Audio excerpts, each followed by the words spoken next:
right. Hi, Everybody, it is so good to be back together again, isn't it? You all look marvelous, truly marvelous. Today, we are passing here at City Hall the recovery budget for New York City. This budget will take us forward. This budget will help us turn the corner. This is a recovery budget that will allow this city to come back strong. I want to thank my colleagues because there was absolute focus on helping working families. In fact, this is one of the greatest investments in working families in the history of New York City. We are sending resources to the communities that need it most. This is a radical investment in working families, and that's what we need right now to come out of this pandemic and move forward. I want to thank everyone on the council, everyone on the City Hall team, OMB, everyone who brought this together. I'm here to formally announce that the city budget for fiscal 22 will be $98.7 billion, and that money will be crucial to our recovery. To Speaker Corey Johnson, to Finance Chair Danny Drum, to your whole team, thank you for a process over months where we worked together in common cause. Thank you for the work you did to establish the Rainy Day Fund, which is absolutely crucial. We'll be talking about this now, a crucial part of protecting the city's future. Thank you for your response to our executive budget. I'm very proud to say we took a number of items from the City Council's response and put them into this adopted budget. So this has been a case of great teamwork and common cause, and a tremendous thanks to our budget director, Jacques Giha, and the whole team at OMB. Thank you for your amazing work. Thank you to everyone in Intergovernmental Affairs and everyone in City Hall who did so much. The whole team that made this happen against a backdrop like none we've ever dealt with before. So it's a recovery budget, which means laying a foundation for our future. We took the stimulus funds and we focused them on ways to create growth again in our economy, to move us forward, to create jobs, to bring this city back, and in the process create a lot more city revenue that will sustain our future. We know a recovery budget requires, at the same time, fiscal responsibility, and so I'm very proud to say that working together, we have added a huge $2.8 billion to the city's reserves. $2.8 billion to make us safe for the future, including the first time ever Rainy Day Fund. What are we going to do with the funding in this budget? We're going to, once and for all, win the battle against COVID. That is job one. And then take the lessons we've learned and establish New York City as the public health capital of the world. We're going to bring our economy back, bring our small businesses back, approaches like Business Quick Start to help businesses come back faster than ever, bring our tourists back, all the pieces that will build an economy strong in all 5 boroughs. We're going to bring our kids back to school in September and then help them overcome the learning loss experienced during COVID. We're going to close that COVID achievement gap. We're going to work on the academic needs of our kids, but also the emotional needs of our children who have been through so much. And we're going to make a major new push on literacy, including an innovative pilot, and I know this is something that the council really believes in, putting 2 teachers in a single classroom in the neighborhoods that need it most at the youngest grades to help us win the battle to ensure that every child can read and can move forward. This is a really important initiative, which I think is very, very promising for the future of the city. And of course, we all know the way to recovery is through public safety. I keep saying it and I believe it. Recovery equals public safety equals recovery. And so historic investments in grassroots solutions to gun violence, in the Cure Violence movement, the crisis management system, and a whole host of other approaches that will make us safer from every neighborhood up. We need a recovery for all of us. And this is an area where there has been extraordinary consensus. We need a recovery for all of us. I've talked to so many of my colleagues here. People do not just want to go back to January 2020. We want to do something different and better as we bring this city forward. That's what this recovery budget is all about. With that, I want to turn to my colleague, and it's been a good 4 years together. And I have to say to Speaker Corey Johnson, thank you. Over the years, many times we've dealt with incredibly challenging issues. We did not know we'd be dealing with a global pandemic. But throughout it, we have stayed in constant communication. We've worked through the issues. Sometimes, guess what? We didn't agree all the time, but we always found a positive resolution for the people of this city. So it has been my honor to work with you through this process, and congratulations on this recovery budget. Speaker Johnson.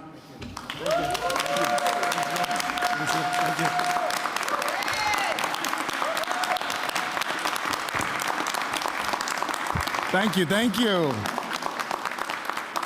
It's so nice to be here. I want to thank, of course, Mayor de Blasio for working with us these past many weeks and many months to put together a budget today that works for New Yorkers.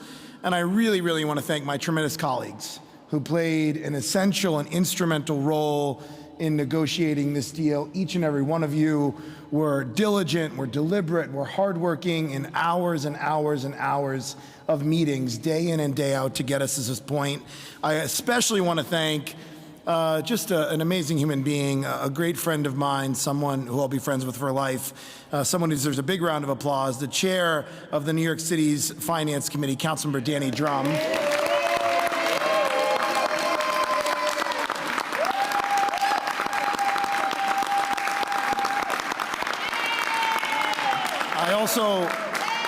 Yes, go Danny. And I also want to thank someone who every single year has focused on helping low-income workers, helping our not-for-profit sector, looking at the city's capital program, and someone who cares about, and I mean this, sometimes we're like, Helen, please.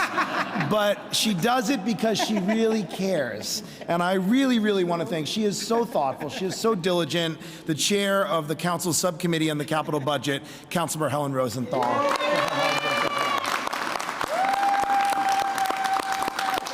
I want to thank all of the members of the City Council's budget negotiating team. Each and every one of you have spent so many hours these past many weeks on endless Zooms, going line by line by line to get us to today. And it is really incredible that we can stand here together in person to celebrate a budget agreement that will have a positive impact on the entire city, something, as the mayor said, that was unimaginable 12 months ago.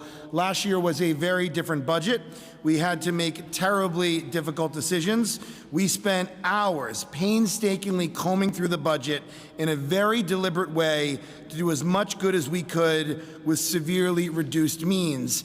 And the people that supported all of us in doing that was the incredible staff at the City Council, led in our finance division by someone who has stood up here the last 4 years, but in the years before that with Speaker Mark Viverito. I want to give a big, big shout out to LaTanya McKinney for her incredible leadership and work. Thank you, LaTanya. Thank you, thank you, thank you. And I want to thank all of the Finance Division, all of the staffers in the Finance Division for their work. I also want to thank Jacques Jiha, our OMB Director, for his partnership and work as well. So thank you, Jacques. This year we had a bit more money, but the process was still as every bit deliberative. This is my final budget as Speaker of the City Council, and I am really, really truly honored to have been able to serve with my colleagues in the city that we all love so much.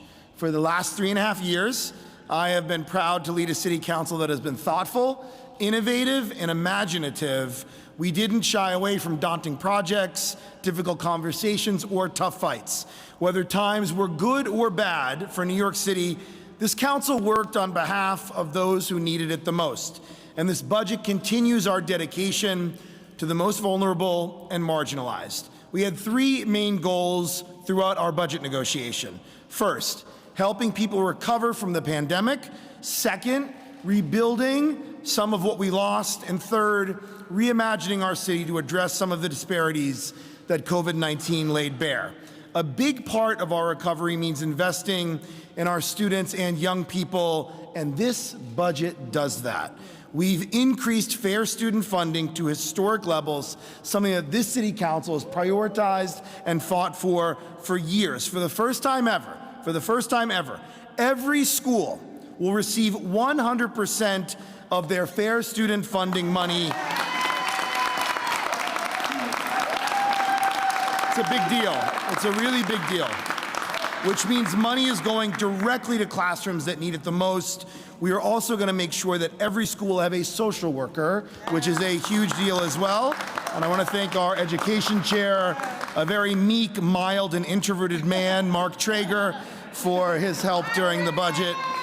We are investing in smaller class sizes and a new literacy curriculum to address learning loss from the lack of in-person instruction. I want to thank the mayor for his partnership on that. These are critical steps in helping our young people recover from the past 16 months. This budget comes at a time when we are rebuilding so much of what we lost, and we must be strategic as we plan for our future. One of the biggest priorities, as the mayor mentioned, was rebuilding our reserves. That has always been a priority of ours. And the money we fought for in past budgets before the pandemic hit helped us weather the economic devastation we faced due to COVID. And I'm proud to say that we are putting an additional $500 million in the city's new rainy day fund. It's an incredible investment in our future that we couldn't have imagined possible a year ago. That is going to bring this new rainy day fund, one that was created by the Council's Charter Revision Commission, up to $1 billion in the new rainy day fund. This might be the first time ever that anyone has ever cheered for budget reserves, but we will take it. We also want to rebuild some of the programs that we were unable to fund at the levels we wanted to last year. We have not only restored many critical programs to their pre-pandemic levels, we have increased support for programs that we knew our communities needed in order to recover. This is how we will rebuild and recover from the past year. These are not the most headline-grabbing initiatives, but they are crucial to the communities that they serve. They are at the heart and soul of what we believe in and fight for as a city council.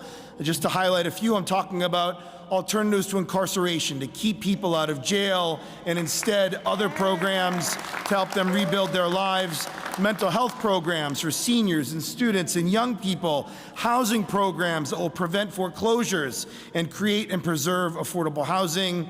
We also created new initiatives, including one to address the horrific rise in anti-Asian hate incidents that we have seen over the past year. I really want to thank the co-chairs of our Black, Latino, and Asian Caucus council members, Danique Miller and Adrienne Adams, for their constant leadership during this budget. Everything that they have done, I want to thank them both.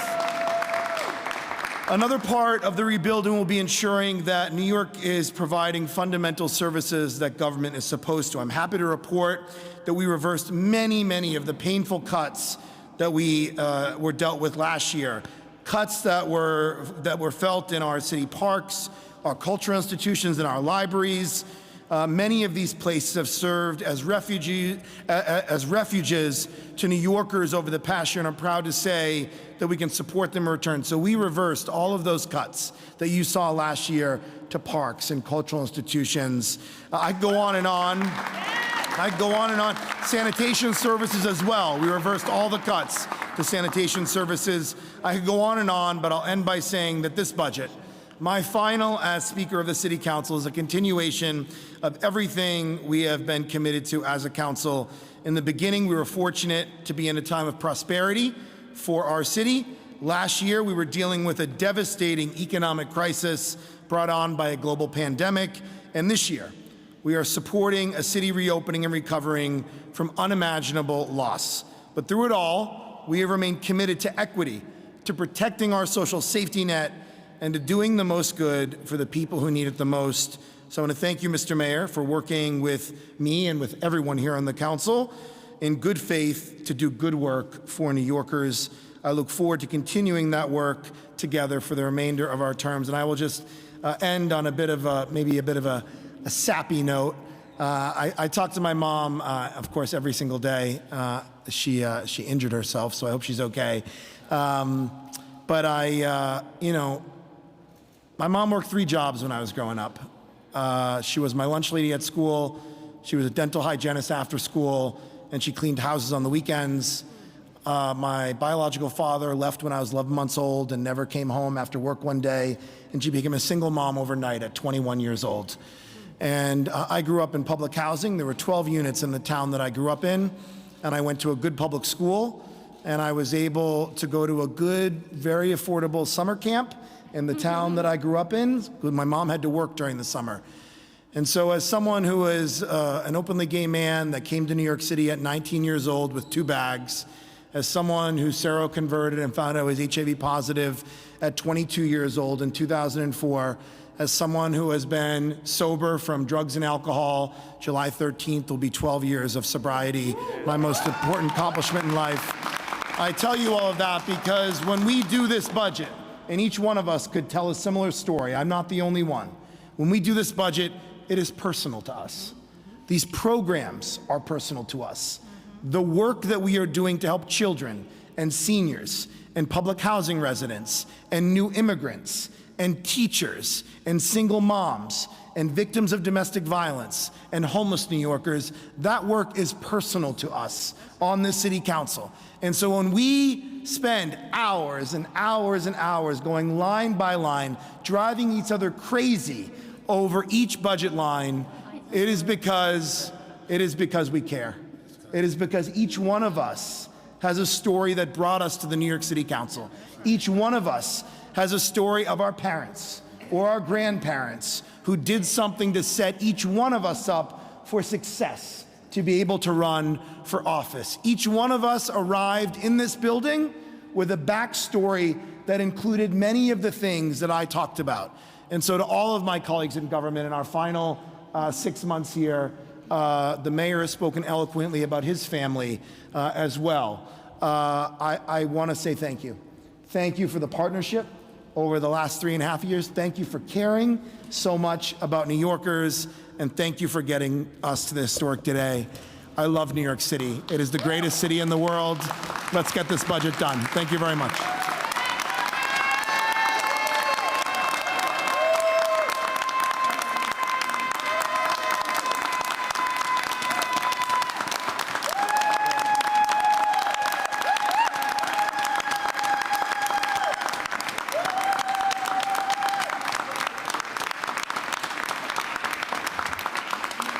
I just got to say to Corey, that was beautiful and heartfelt, and thank you, because first of all, God bless your mom, and I hope she's going to be okay. Give her our best for all of us, please. But second, you took some real challenges and you turned it into something very positive for a whole lot of other people, so God bless you for that, brother.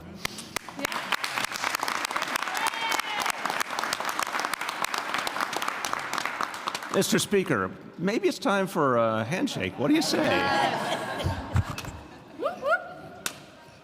First of all, we're going to do a long, formal, And we could chant the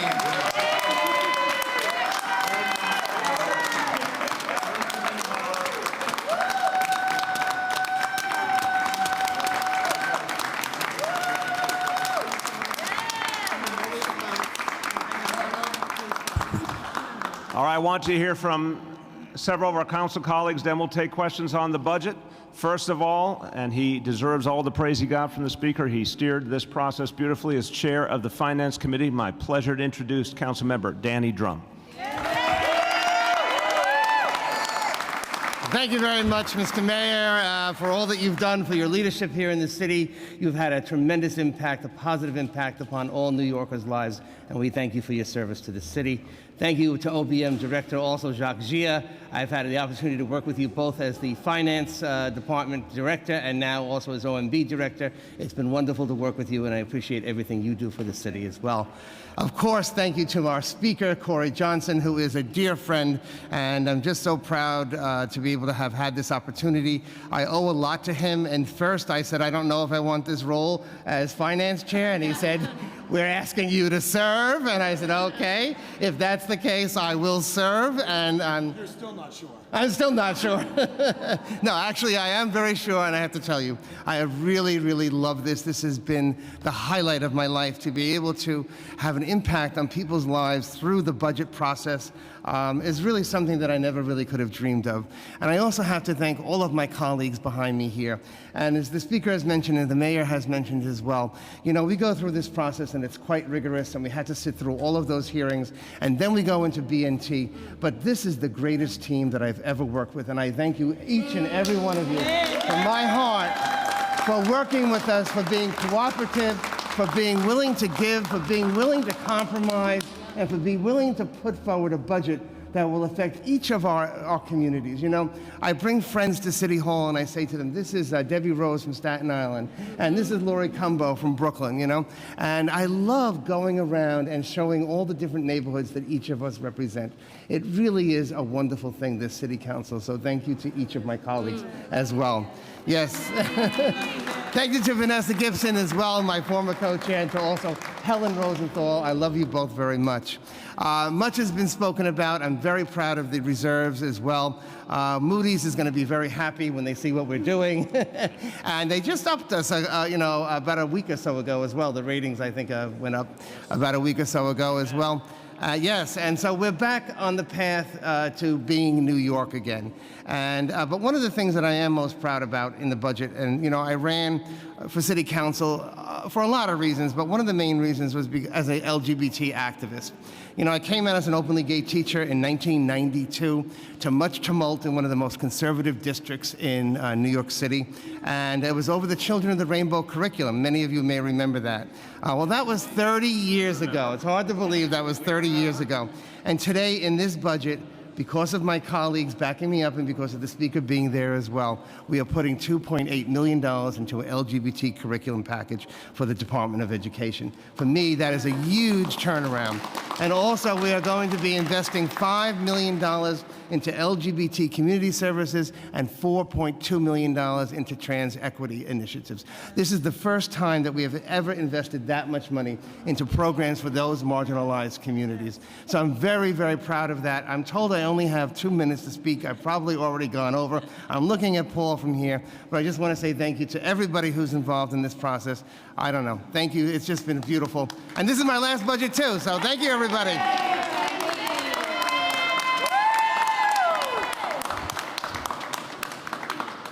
You have the last budget glow. It's a good feeling.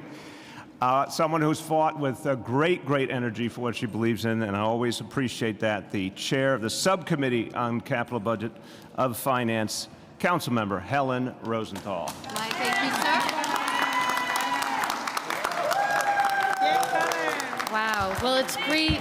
It's great to be here, Mr. Mayor. You never called me back. But you did agree to fund what I sent an emissary. What I was fighting for. You all along have brought to the city your beliefs and values, and in this budget it really shines. And I'm just so proud of this city. I'm so proud you're mayor. Thank you very much. Speaker Johnson, no, don't go. I just have to say that you came to my inauguration, my second inauguration, and spoke, and what you said was, you know, Councilmember Rosenthal, when, you know, she's thinking about her district, she has your back. She has the back of your district, and Corey Johnson said, and I have Helen Rosenthal's back. I thought that was so cute until I went to everyone else's inauguration and saw that he said the same damn thing. But I will say this, it is true. Corey Johnson has had the back of the districts of every single one of these council members. Every single one. And I defy you to go through the budget and find anything that is inequitable, because there's nothing in there that doesn't show pure equity and pure devotion for this city, and that comes from Speaker Corey Johnson. Thank you so much. I don't know how that all started. Danny, thank you. It's been a pleasure to serve with you, an honor. Vanessa, I didn't know it was so great. Thank you for giving me a chance. So here's my little speech. Over the course of this past year, the city's bond rating has gone up. Our capital commitments have increased, and we are back on track in creating the infrastructure that is vital, not only to our economic recovery, but to our daily lives. In the City Council's negotiations for our adopted budget, we have increased investments for our city's schools, parks, and cultural institutions. Thank you, Danny Drum. Thank you, Speaker. Thank you, Mr. Mayor. Thank you, LaTanya. Wait, I'm getting to that one. The city has a very ambitious capital budget, and I urge the mayor to turn this budget into a reality. Now more than ever, the city's residents, construction workers, and local business owners need to see and feel our commitment to them, and this budget is where that starts. Lastly, this budget would not have been completed without the dedication of LaTanya McKinney and her team.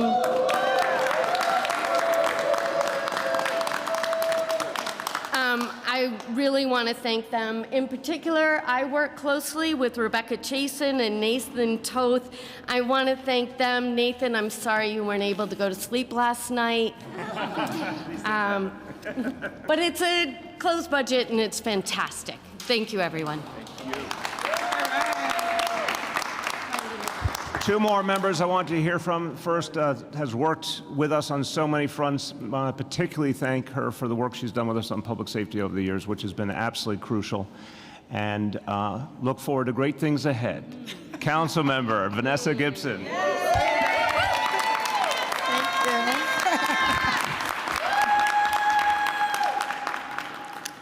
Good morning, everyone. It's such a great honor and privilege to be here. I want to thank you, Mayor de Blasio and Speaker Johnson and Chair Drum and Chair Rosenthal and all of my colleagues in the City Council, my colleagues in the BLAC, my sisters in the Women's Caucus. It is really an honor to be here. I, too, am so proud of being a member of this body. This is my final budget as a member of the City Council, and I am so proud of what this council has done working with the mayor and the administration.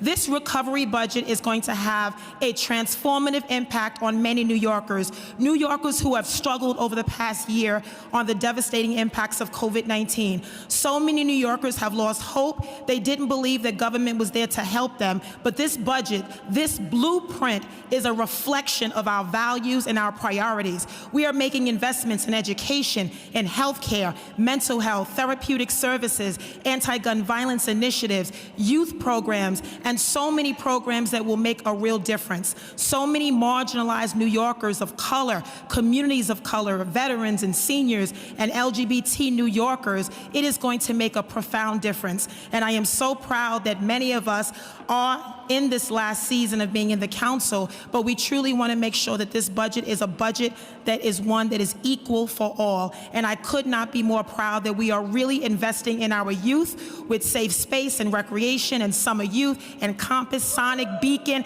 After School, Cornerstone, and so many programs that will make a difference in uplifting our youth and creating a real pathway to the middle class for so many New Yorkers. Speaker Johnson always says, do the most you can for the most in need. And I truly believe that this budget reflects that, and I'm very proud to be a part of this body. Congratulations, Mr. Mayor. Congratulations, Speaker, and all of my colleagues. Thank you so much. Thank you. Finally, speaking of youth, perfect segue, Vanessa. Speaking of youth, someone who's devoted his career to our young people, particularly to educating them, and made a really big imprint on this budget. And this is something we've been waiting for. You for a long time, me for a long time. We have been waiting for a budget like this. It's finally here. Councilmember Mark Traeger.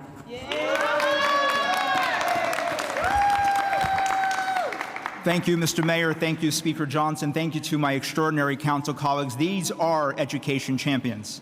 Finance Chair Drum, thank you for your leadership as well. I'm just going to go very quickly because there's quite a bit to list, but as the Mayor and Speaker mentioned and the Finance Chair mentioned, $605 million to get every school 100% fair student funding. Look at the list of schools that were not at 100%. Those were schools in the outer boroughs. Those were schools in black and brown communities. Now they will have money to hire new teachers, art, music, gym, you name it, social workers, counselors, yes. 500 new social workers. For the first time, we could say that every public school has the resources to have a full-time social worker. No school district in America, I think, can say that.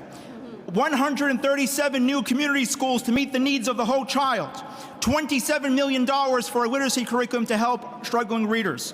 For the first time, PSAL, sports teams, $6 million for every high school in New York City. Come on. $5 million for a mental health continuum to call health experts rather than 911 for kids in crisis. We don't need the police to respond to 5-year-olds and 7-year-olds having a bad day in school.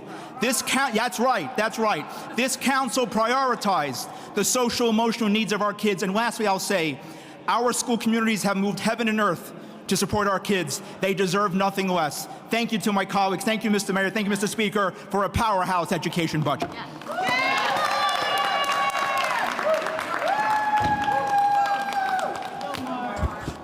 I want to eat for breakfast whatever Mark Traeger's eating. Wow. Powerhouse. Powerhouse. Few words in Spanish. Very brief. Hoy estamos aprobando el presupuesto para recuperar nuestra ciudad. Es una inversión histórica en las familias trabajadoras. Vamos a impulsar la economía en todos los vecindarios y recuperar una ciudad para todos.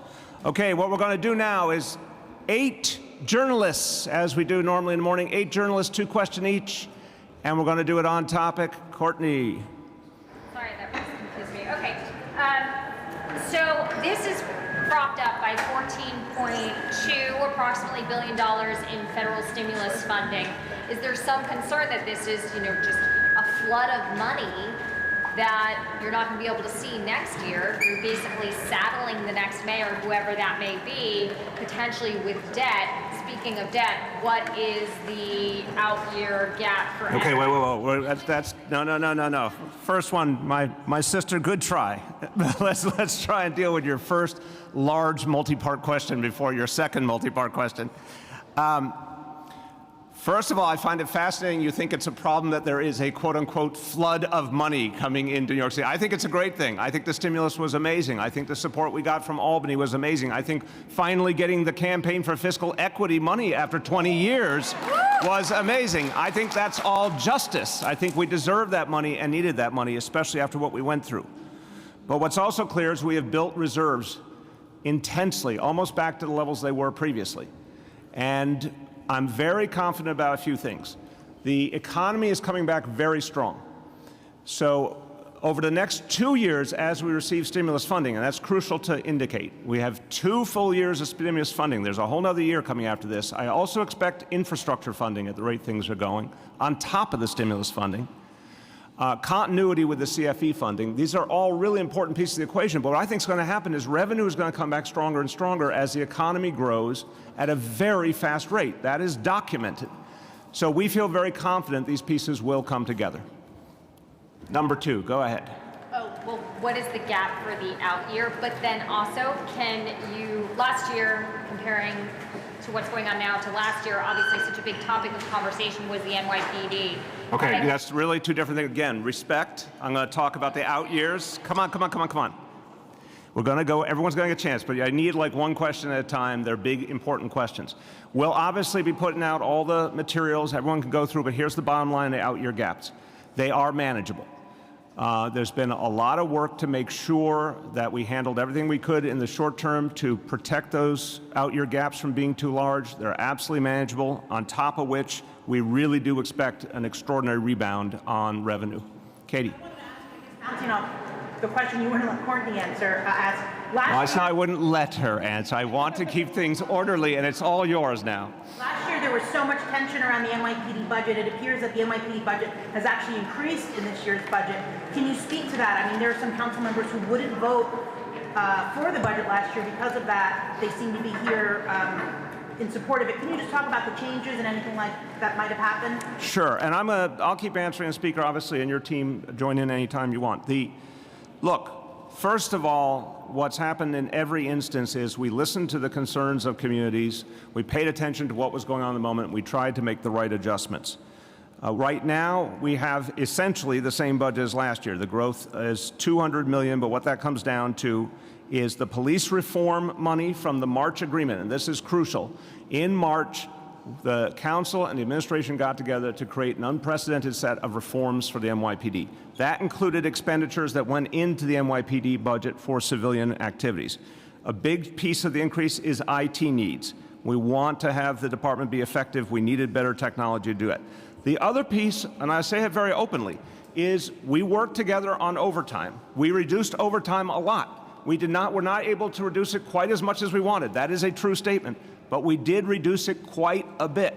So we put in a number that we now believe is the realistic overtime number for what we're going into for next year, but it's substantially less than what it was in previous years. Go ahead. And the second question I have, I guess, for the speaker to talk about it, the budget documents weren't online when they were supposed to. There was concern of your role and your involvement in the negotiations and the meetings during this. So if you want to speak about your role this time around with the budget and... Let me start and then jump in as you wish. I just want to say... Yeah, we heard from council members who said you were not as involved in this year's budget negotiations. Yeah. I can tell you that that's false. He was at every budget negotiating team. Yeah, let's... I don't know what you're talking Okay, everyone. Let me jump in here. We had a very intensive budget process over months. The Speaker and I spoke regularly. We came to resolution, obviously, which is wonderful. We had to navigate an election in the middle of it, which was a challenge, but we got the job done. And the proof is we're all here with a budget where there's real agreement. Go ahead. Just about the budget, I know they weren't online. I don't know if that was like a... Yeah. We were working on them. I mean, there's nothing more to say. We were working. We were doing this budget all weekend. B&T was meeting all weekend. I was on the phone with staff all weekend. I was on the phone with individual members all weekend. We were going through the capital list, the expense list. We were going till the last minute. And typically, last year we did the budget on the final day of the month, but typically we don't do that. Typically, before last year and this year, the budget gets done the second week, the end of the second week, the beginning of the third week, and so there's time to prepare things. But because we're voting on it today, and because we were spending so much time, line item by line item, it took us time to get up there. So I'm sorry it got up there late. I apologize, but it was because we were working late on it. That's the only reason why. Okay, I'm going to stay on the left side here, and then I'm going to go over to the right side for a little bit. First, Julia, then I'm going over this side. Go ahead. First an easier one, then a harder one, Mr. Mayor. Oh, thank you. How much, I like being warned. How much is the overtime exactly? You said $200 million, but that included IT, so what's just the overtime? The overtime addition or adjustment we made was $166 million. Okay, and then maybe a tougher one. At the end of your release, you mentioned mental health investments. So can you be more specific about how much that is? And is that going through your new Office of Community Mental Health before it was Thrive, or is it going elsewhere? How much money going to Office of Community Health? We'll get you all that. It's a variety of things is the answer. Look, one of the biggest areas we're investing in terms of mental health is the mental health screenings for all kids. That's unprecedented. And then the work we have to do after that. As you can imagine, Julia, once we screen the kids, some kids are going to need additional support. Some will need it one level, others might need on a higher level. So we put in money in the budget for all of that. Obviously, the crisis calls, which we're expanding so that you'll have civilian response to mental health calls where there's no violence involved. That's the kind of thing that will be coordinated by the Community Mental Health Office. It's a variety of pieces. We'll get you the whole outline of it. Okay, over here, go ahead. So I was wondering, another question about the out-year budget gaps.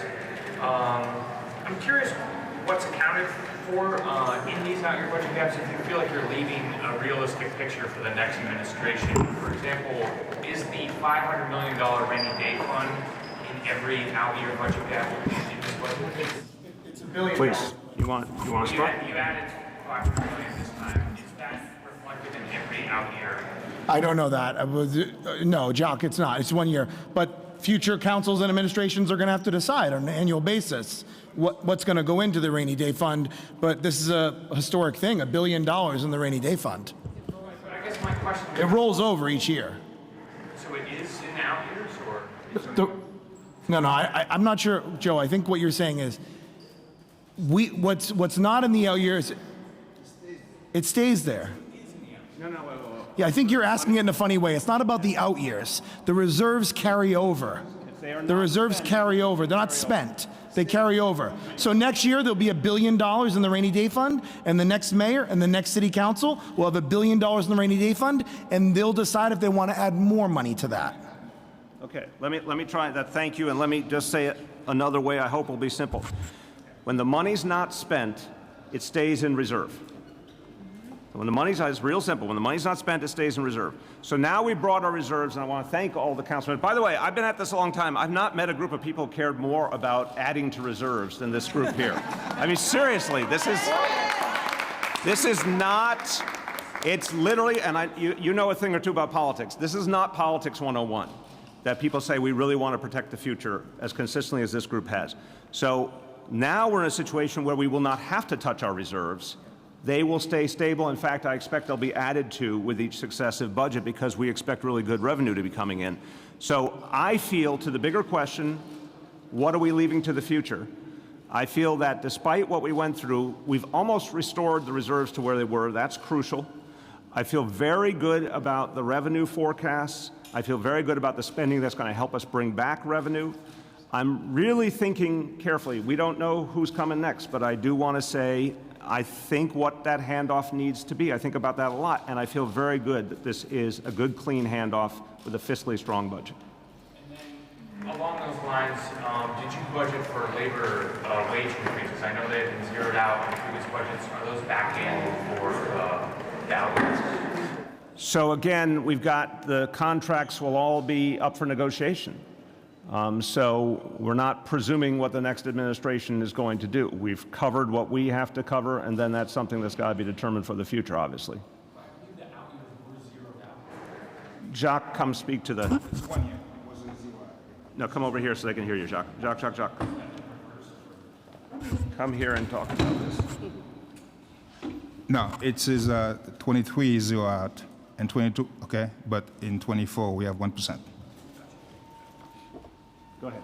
So speaking about labor, we saw this morning DC 37 expressed some disappointment that there wasn't an early retirement incentive included in this budget. Wondering if you can speak to that. When the idea originally came up, we really looked at it intensely. We worked with labor, we worked with Albany. The final legislation gave us a choice, and when now we see COVID rapidly on the decline, but the need for recovery to be very, very intense, it's in the interest of the people in New York City to stick with what we've got now. We do not want to see a lot of veteran members of our workforce being actually incentivized to leave just when we need them. So I understand people's feelings, but I think in the interest of the city, this is the right thing to do. And then just broadly, look, when you came in as mayor 8 years ago, yeah, there were lots of expired labor contracts, et cetera. Can you just give a brief update? What is the situation for the next mayor? Are they going to have to negotiate everything anew, or do you have contracts that are leading in? It's a mix. I think the broad answer is a lot of contracts will have to be negotiated because they are expiring or will expire. But I think the atmosphere is about 180 degrees different than when I came in. When I came in, literally 0 workers were under contract. And it was a very negative atmosphere. And I will not name names. I will only say the previous administration did not respect municipal labor and created an atmosphere of distrust instead of partnership. I think we reversed that fundamentally. I think that's a good platform for the next mayor to work with. And one thing that we made very clear is we believe in pattern bargaining, and we drew the line consistently there. And I think that's also a very important precedent. Where we're all talking about fiscal responsibility, sticking to pattern bargaining and being resolute about it is in the long-term interest of the people of the city, and I think we're handing that off as well to the next mayor. Yes? Mr. Mayor, this is the largest budget in city history. It's about $24 billion bigger than your first budget. And I'm wondering, how do you respond to folks who have concerns about the rate at which the budget has risen over your terms? I appreciate the question, honestly, but I'd say it's about the outcomes. We made it a purpose to redistribute wealth to working people. It's as simple as that. I think, in the end, when you look at what was accomplished, pre-K for all, soon to be 3K for all, totally universal, the affordable housing initiatives, so many efforts to help working people put money back in their pockets directly.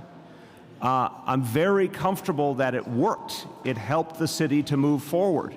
and it helped us address some of the sins of the past. And it's stable fiscally because we've added back to reserves. The rating agencies are recognizing that favorably, and we have the revenue to support it. That's the other thing to recognize. We have the revenue to support it, but we've also been addressing long-term pension issues, long-term reserve issues. I think we're striking the balance.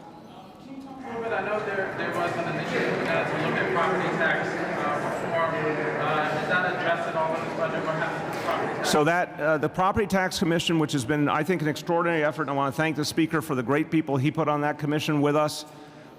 That report is coming out shortly. That will go to Albany for action, and we're going to work to see if we can get action this year, which I think is still a possibility. Okay, I've got 2 left. 1, 2. Thank you, Mr. Mayor. Could you give us an update on the other public safety agencies? Did corrections get an increase, and did the DAs across the city stay where they are or lower? Jacques and his team will follow up on details. Yes, we've added resources to DAs. With corrections, we did add some additional personnel because we were having a crisis in terms of shifts, and too many double shifts, sometimes triple shifts. That was unacceptable. So there are some investments, very targeted investments in both cases. And then specifically regarding school security agents, was a new class of 500 plus agents hired? No. Are agents being transferred to control of BOE now? That will happen at the end of this coming school year, as planned. But no new additional hires at this point. We're trying to resolve the long-term needs, but that's not in this budget. $50 million put to mental health or anything specific? What would have been? Everything was pooled. I mean, obviously, there's a lot of new mental health investments, I should say. Have you defined how the rainy day fund would be used and for what? And do you think $1 billion is enough? I think the total reserves now approaching their historic high, which was during my administration, is absolutely enough. We just went through a global pandemic, Juliet. We went through, literally, if you want to pressure test our reserves, you just saw the worst case scenario. The reserves sustained us. Now we're rebuilding them rapidly. I feel very good about the number. I also am absolutely convinced, because of the speed of the economic growth we're seeing, and a whole nother year of stimulus coming, and the infrastructure money coming, that we're going to be in good shape.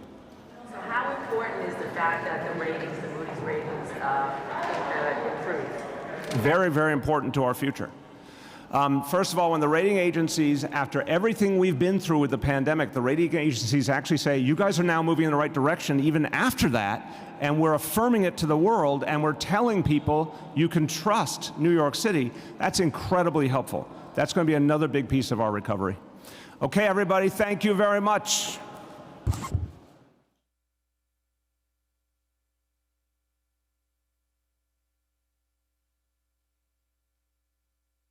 Haynes. Joe. Mr. Mayor, I was wondering if you could talk about the DOE mistake from last night. What is your take on what this means for the election process in New York? They've gotten Trump now criticizing our election process with interest in results. That's what we call irony, Joe. Deeply disappointing. And it's a crazy place over here. Deeply disappointing and indicative of the fact that the Board of Elections is broken, structurally broken, must be changed. Look, I don't know how many times we're going to have this conversation. We can no longer have a partisan Board of Elections. It does not work. It's not modern. It's not professional. We need to act, and the legislature is coming back. I think it's time for them to bite the bullet and immediately professionalize the board with the legislation that's available to them right now, the Kruger-Rosich bill. And then I think the bigger work has to begin to totally take the partisan nature of the board away, which, as we know, takes, unfortunately, a state constitutional amendment, but it can be done. But it's broken, it's arcane, it's never going to be what it needs to be. Right now, we need a recanvass of the entire vote in a very transparent manner, I should say. A recanvass of the entire vote in a very transparent manner, so people can have confidence in the outcome. You said this morning in the statement that you offered them $20 million to reform. That was several years ago, repeatedly. What was the response you got? They literally, and again, this is a partisan board with no accountability, they simply said they did not want to accept the terms that we offered. We asked for technological changes, training changes, a variety of things that would make them more effective. They refused $20 million because they didn't want to act in a modern, transparent manner. It's appalling. So your perception is they didn't take because they didn't want to make any changes? They didn't want to make any changes. They didn't like the idea of being accountable for anything. They're used to being, a partisan entity from another time that can do what they want without accountability, and that just has to end. Also, do you think voters can trust these results? I think this is why there has to be a full recanvass in a very transparent manner. We just went through a national election that when there had to be a review of ballots, it was done out in the open in a very positive way that gave people confidence. We need to do that here. Sorry.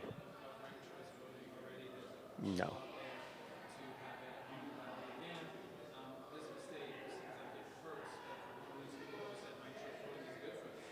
I don't think it spells the end of it because we haven't even gotten through this process.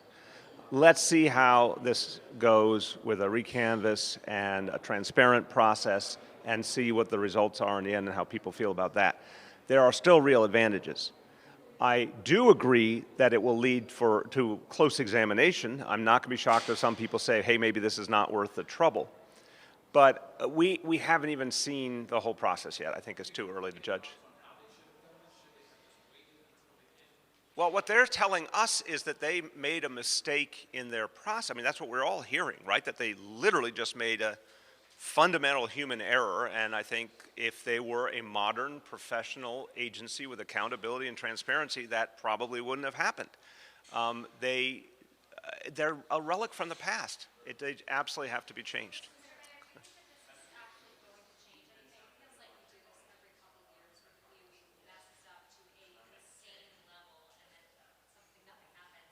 Insane is the word, Courtney. Yeah, but in the meantime, the world keeps changing. The legislature is a very different legislature in many ways. I mean, besides Democratic supermajorities, there's a lot more reformers and progressives who are not bought into the old way of doing things. So I do think it can change. Do you think they should be having some kind of briefing to explain exactly what happened? We're getting drips and drabs on social media. There's no response to phone. Yeah, because they're not an accountable, transparent agency. I mean, when you're built in a way that doesn't work, of course they're not going to show it to people, right? I mean, they're not going to show their mistakes because they're not required to. Right now, I think the Board of Elections should be really humble. They should be very transparent. They should proactively say, we're going to recanvass in a way that everyone can see how it's done so there could be confidence. They have a chance at least to redeem themselves a little here with an honest, open, transparent process. But they can't be redeemed for the long term. It's just a broken system that has to be changed. So what do you say to New Yorkers now to restore confidence in this process? I say thank God it was a June primary because there's time to get this result. Look, if the result is a few weeks away, there's still plenty of time for a full general election campaign and to vet the candidates and have real debate and everything else. If this were a September primary, we'd all be screwed right now, is the truth. So I'm very thankful that these two changes happened at once. But I really believe, it's like the shame on me, fool me once, shame on me, shame on you, that whole thing. How many times can I do it, to Courtney's point? It's going to catch up with them. I really believe it's going to catch up with the board. Okay, last call. Okay, thank you, everyone. What's that? Yeah, you look marvelous. Yes, very tasteful mask. Thank you, everybody. Take care.